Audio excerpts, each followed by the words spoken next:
Selamat datang di Podcast Dinkes.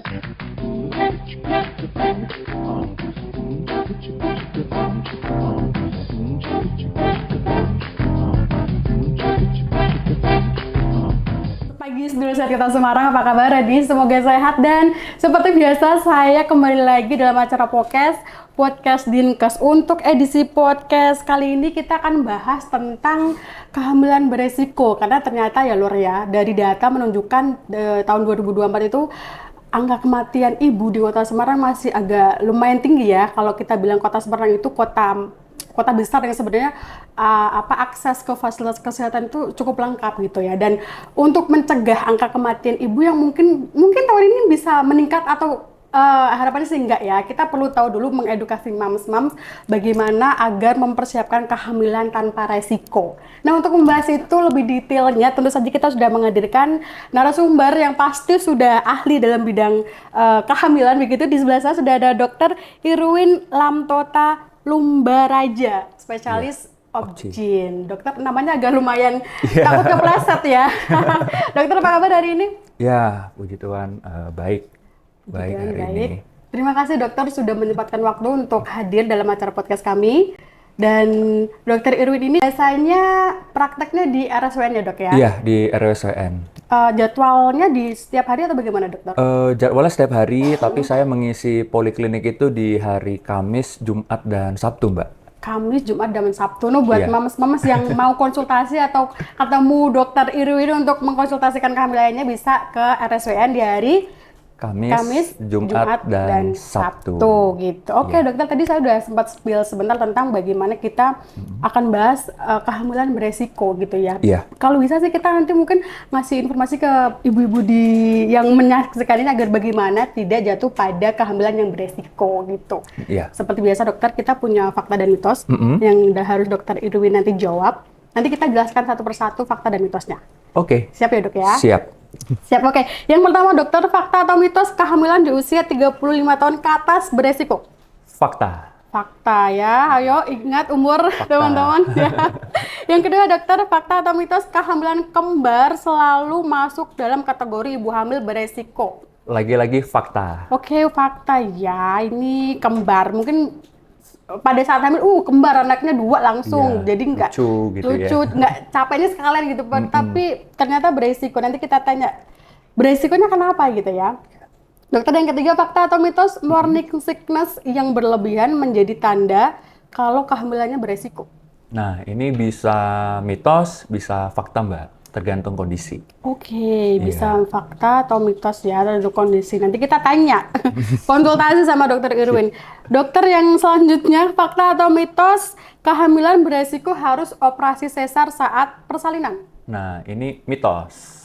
Oh, berarti walaupun sudah beresiko, kita bisa ada opsi lain selain sesar ya dok ya? Tentu saja ada. Nanti kan indikasi sesar itu ada sendiri Mbak. Oke. Berarti aku nggak tahu ini kabar gembira atau enggak ya. Tapi nanti kita bahas. Dan yang terakhir dokter, fakta atau mitos mengkonsumsi ASI booster tidak selalu berefek pada kualitas ASI dan jumlah ASI yang banyak? Fakta tuh ibu-ibu yang sering kemakan iklan ya, yang mengklaim kalau katanya minum ABC memperbaiki mutu dan kualitas ASI. Ternyata tidak selalu berpengaruh ya dok ya. Oke, baik, kita bahas satu persatu dokter. Tadi kehamilan di usia 35 tahun ke atas itu ternyata beresiko ya dokter ya. Kita mungkin perlu tahu dulu dokter, kehamilan yang beresiko itu yang seperti apa dok? Jadi kehamilan yang baik itu kan kehamilan kita analogikan seperti menanam pohon ya Mbak ya. Menanam pohon, di sini ibunya sebagai tanahnya. Ada benih yang tertanam, itu benihnya. Terus janinnya, benihnya tertanam di dalam rahim ibunya, dan nutrisi yang kita berikan itu sebagai air dan pupuk. Logika baiknya kalau kita mau memberikan buah dan tanaman yang baik, tentu saja kita memilih tanah yang baik dong. Benar. Berarti kita harus memilah dulu, mempersiapkan dulu tanahnya. Nah, tanah yang baik atau ibu yang baik itu ada kriterianya. Nah, usia yang diharapkan itu ada rentangnya dari 20 sampai 35 tahun, Mbak. Ini ada alasannya. Karena apa? Karena musuh dari manusia ini adalah aging ya, atau penuaan. Jadi sehingga di atas 35 tahun, selain kualitas telurnya berkurang, ya, jadi nanti benih yang dihasilkan juga tidak baik. Nah, kemampuan adaptasi ibunya untuk kehamilan itu juga berkurang. Iya, jadi itu termasuk beresiko. Beresiko apa, Dok? Ya, yang pertama, hamilnya kurang baik, bisa jadi keguguran. Jadi sempat tumbuh jadi tunas, tapi karena tanahnya kurang subur, layu. Gitu gugur ya. Kemudian kalaupun berlanjut tidak jadi keguguran, hamilnya itu kurang nutrisi. Pernah dengar hamilnya yang bayinya kecil? Pernah dengar itu ya. dia. Jadi dia mungkin tumbuh-tumbuh tapi ya tidak optimal. Tidak optimal setanah yang gembur sebelahnya ya. Satu lagi ya timbul-timbul penyakit lainnya, Mbak. Contohnya tekanan darah tinggi nih pada kehamilan. Makanya jangan heran ya, sedulur sehat semua, ibu hamil itu datang pasti diperiksa tekanan darah dulu. Ya kan, timbang ukur tekanan darah. Karena kita nggak mau ibu hamil itu naik tekanan darahnya. Kemudian yang paling kita nggak mau itu adalah perdarahan, Mbak. Perdarahan. Karena baik tekanan darah tinggi dan perdarahan ini itu berhubungan langsung dengan yang tadi Mbak sampaikan, bahwa angka kematian ibu itu belum dapat terkontrol sekali. Jadi pesannya kalau bisa hamil lebih cepat ya ada waktunya ya 20-35 tahun. Tapi kalau dapat rezekinya baru di atas 35 tahun, nah itu harus mengkategorikan dirinya, harus mengingat dia hamilnya resiko tinggi. Sehingga perlu perhatian khusus gitu. Juga kepada tenaga kesehatan, nah ini harus di atas 35 tahun, walaupun ibunya kelihatan sehat-sehat saja, tentu saja ini sudah ada pelabelan khusus. Oke dok, masih di sekitar ini ya. Kalau tadi usianya tuh di rentan 20-35 tahun ya dok ya. Misalkan ternyata jodohnya tuh datang di umur 36 tahun gitu ya. Terus hamil di 36 atau 37, berarti kan langsung beresiko. Treatment apa atau apa yang sebaiknya disiapkan oleh orang tua yang, bukan orang tua ya, pasangan yang sudah hamil di usia beresiko? Nah, usia pernikahan juga kalau kita telaah, Mbak, ini semakin lama nih. Iya, mundur dok. Semakin banyak yang mungkin wanita karir ya, perempuan karir, idealis. Nah, yang pertama tantangannya itu adalah kesuburan juga berkurang, Mbak, ternyata. Di atas 35 tahun, kemampuan untuk bisa hamil itu juga tidak sebaik pada saat rentang usia 20-35 tahun. Nah, ketika dia dapat jodohnya di atas 35 tahun dan akan berencana hamil, yang pertama harus memastikan ibunya itu dalam keadaan sehat, Mbak. Ya, tentu saja nggak muluk-muluk ya gaya hidup. Nah, yang paling sering yang sekarang itu adalah pastikan berat badannya dalam batas normal. Faktor risiko usia nggak mungkin kita mundurin lagi ya, Mbak ya? Iya kan? Tapi kalau berat badan, gaya hidup itu bisa kita atur. Jadi yang pertama pastikan faktor risiko yang bisa kita atur. Nah itu menjadi baik.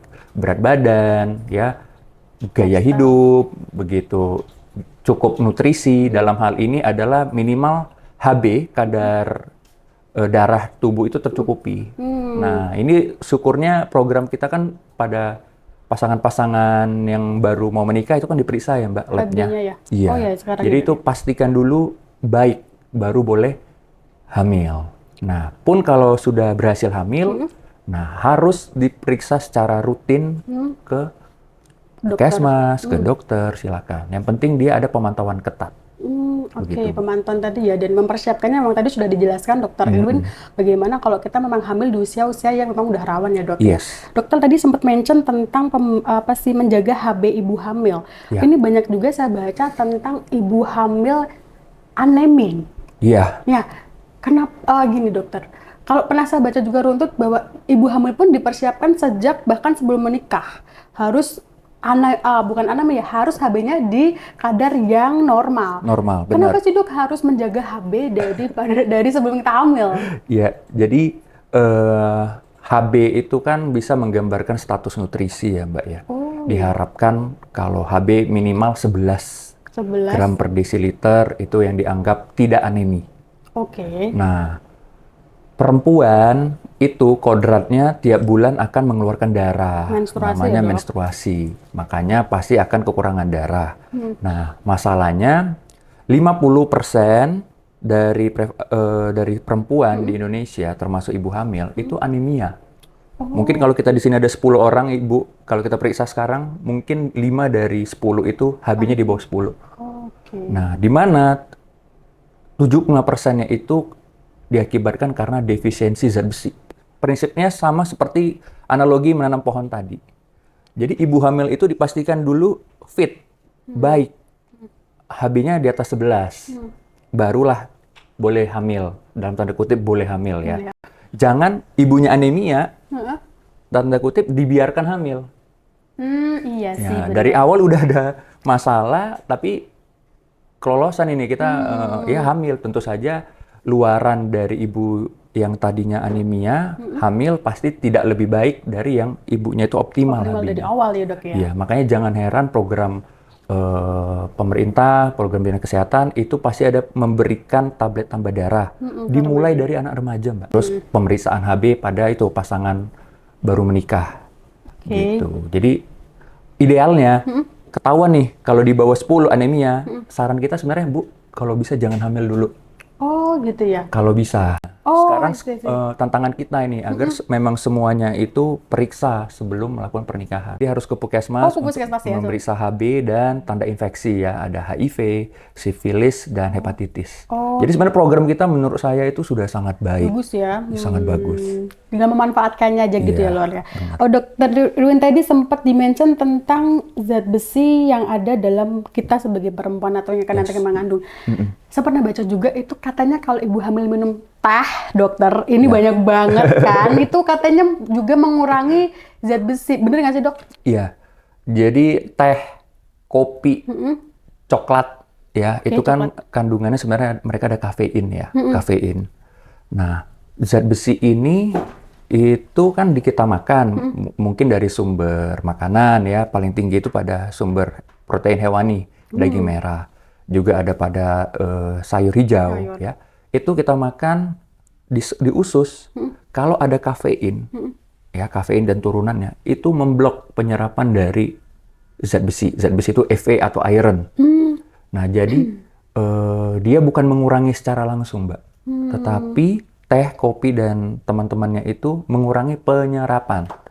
Penyerapan. Makanya dianjurkan pada ibu hamil atau yang berisiko terkena anemia itu mengurangi konsumsi teh, kopi, dan coklat, terutama pada saat makan.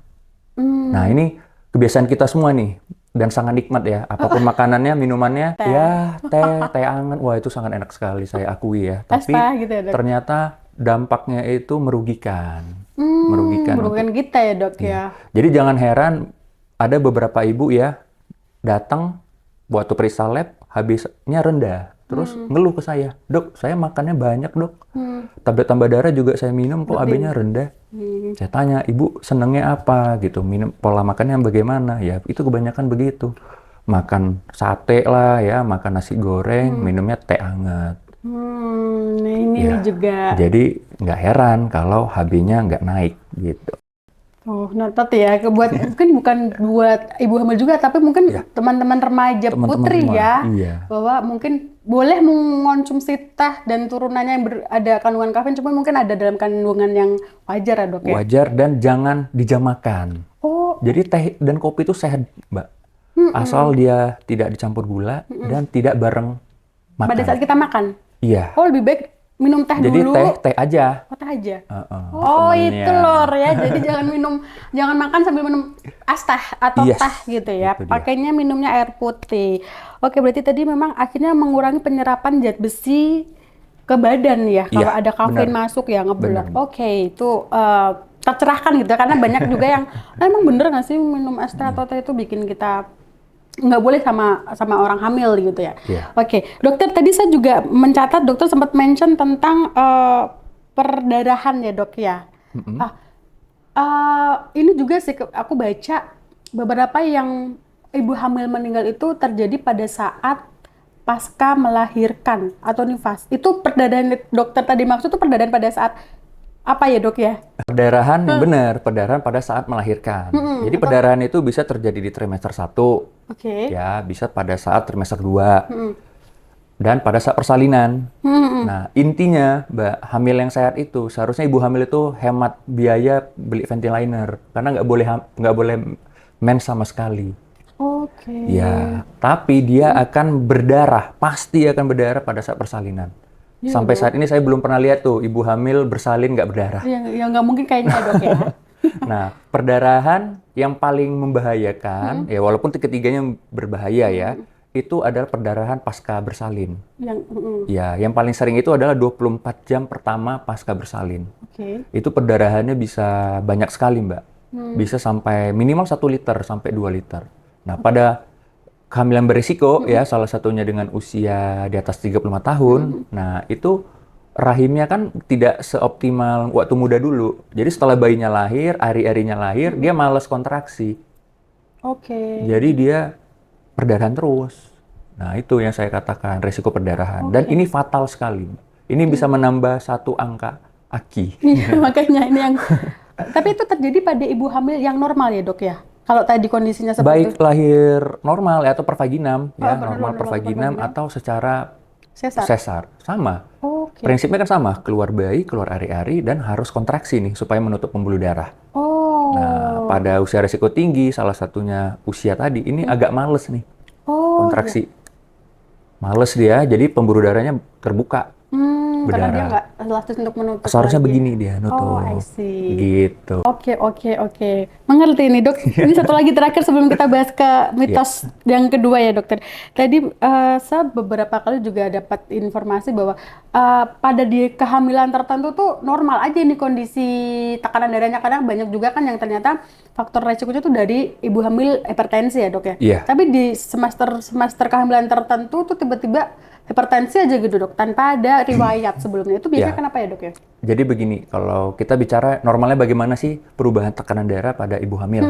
Ya, sebenarnya analoginya begini lagi ya. Ini kan ada ibu hamil, tuh dia punya anak.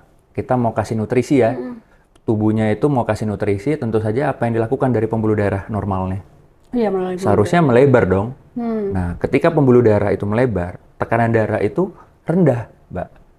Nah, jadi sebenarnya normalnya perubahan tekanan darah pada ibu hamil itu justru rendah. Jadi nggak heran mungkin ibu hamil itu tensi mengukur itu sekitar 90/70, 100 ya.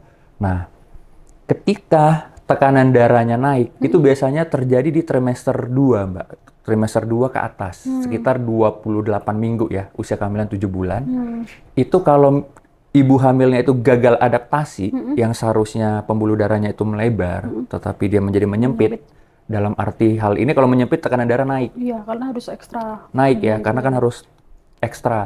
Nah, itu berarti ada kegagalan adaptasi tubuh ibunya terhadap kehamilan. Nah, ini yang sering disebut dengan preeklamsi, Mbak. Yaitu tekanan darah tinggi yang diakibatkan oleh kehamilan itu.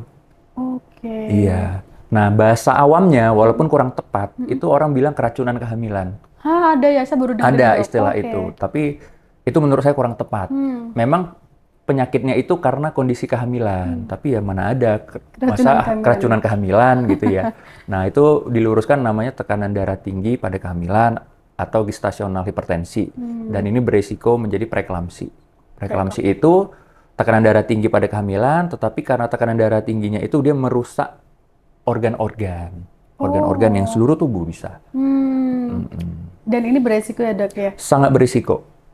Saya mention juga tadi bagaimana atau cara kita agar tidak terjadi tadi hipertensi kebanyakan di semester kedua. Trimester kedua. Yang pertama adalah memastikan faktor risiko juga, Mbak. Salah satunya usia. Usia lagi ya? Jadi kalau usianya di atas 35 tahun atau di bawah 20 tahun, itu berisiko terjadi yang seperti ini, gagal adaptasi, terjadi tekanan darah tinggi pada kehamilan. Yang kedua, balik lagi, gaya hidup. Gaya hidup, jadi biasanya memang penyebab pastinya kan belum diketahui secara pasti. Tetapi ada hubungan kenaikan berat badan berlebih, Mbak. Karena ibu hamil itu biasanya naiknya langsung drastis. Jadi sebenarnya kita punya target mulai dari trimester 2 di atas 16 minggu, kita itu butuh kenaikan berat badan sekitar 1 kilo dalam 2 minggu. 1 kilo? Iya, jadi dalam 1 bulan sebenarnya kenaikan yang diharapkan sekitar 2-3 kilo. Nah, ada penelitian menyatakan bahwa bila kenaikannya di atas 4-5 kilo, di atas itu berisiko meningkatkan terjadinya tekanan darah tinggi pada kehamilan. Kehamilan ya. Oh iya, lagi-lagi ya. Jangan pada saat hamil, ada hamil nih, gue ngasih makan dua ini, makan yang banyak. Itu Ini ternyata dia. nggak boleh ya, Dok Itu ya. dia, banyak sekali kan. Saya hamil berarti makan untuk porsi berdua. Nah, itu keliru, Mbak. Oke. Iya, jadi memang ibu hamil itu membutuhkan banyak tambahan nutrisi. Ada tambahan nutrisi, tetapi ternyata tidak sebanyak yang kita bayangkan. Ya, paling pertambahan kalorinya itu hanya 400 kalori ya, kilokalori. Itu sama seperti porsi nasi tambah, Satu kali iya, nasi tambah nasi padang lah. nasi padang. Begitu. Jadi pada ibu hamil, kita jangan hanya berfokus pada kuantitas, tapi kualitas. Kualitasnya ya, oke, Iya, bener. kualitas. Bener banget. Jadi jangan jadi excuse ketika kita hamil terus boleh makan apa aja, karena tadi ternyata ada targetnya setiap ke minggu berapa ada penambahan berat badan di angka-angka tertentu ya, Dok. Iya, ya. bener banget, Mbak. Kayak gitu. Dokter, ini tadi di fakta dan mitos saja kita udah banyak menguak fakta dan mitos yang lainnya ya, tadi mau konsumsi teh dan sebagainya. Dokter, kita ke fakta dan mitos selanjutnya ya. Jadi yang kedua, kehamilan kembar selalu masuk kategori kehamilan beresiko, dan ternyata fakta ya, Dok ya. Fakta. Pada saat tadi saya nanya ini tuh, bayangan saya, oh mungkin beresiko karena akhirnya kita akan memberi makan tiga ya, diri sendiri sama dua anak yang di dalam. Tapi tadi Dokter Irwin jawab di terakhir buat tidak begitu konsepnya. Salah berarti ya, Dok ya. Yang beresiko kenapa, Dok, ini, Dok? Nah, jadi dikatakan kehamilan normal ya itu ketika